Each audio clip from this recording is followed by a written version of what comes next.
আসসালামু আলাইকুম রহমতুল্লাহ। আজকে সাথীদেরকে নিয়ে মদিনা জিয়ারতে বেরিয়েছি। শুনবেন না আপনারা কিছু? শোনাটাই তো ইম্পর্টেন্ট। দূরে দাঁড়িয়ে দাঁড়িয়ে কী হবে? ভাষা শোনেন, কি বলছে শুনতে হবে তো, না শিখবেন কি করে? আমাদের গাইডলাইন দেওয়া হয়েছে একটা বর্ধমানের আলেম।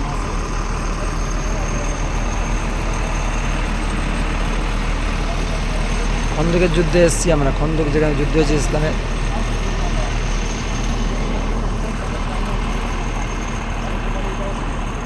ও চাচা একা দাঁড়িয়ে থাকলে হবে? ভাষাটা শুনতে হবে তো, মানে বুঝবে কি করে কি বলতেছে। এই জায়গায় খন্দকের যুদ্ধ হয়েছিল।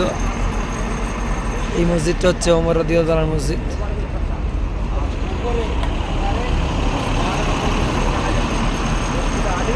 এটার নাম হচ্ছে মসজিদে আলী। একটু জুম করে দেখাচ্ছি, মসজিদে আলী। আর সেখানে মসজিদে আছে মসজিদে ফাতা। এটার নাম হচ্ছে মসজিদে ফাতা উপরেরটা। আর এই নিচে মসজিদটা আছে, এটা হচ্ছে মসজিদে সালমান ফার্সি রাদিয়াল্লাহু তাআলা আনহু। আর এই নতুন মসজিদটা নির্মাণ করা হয়েছে এই সাদা কালারে। এখানে খন্দকের যুদ্ধ হয়েছিল।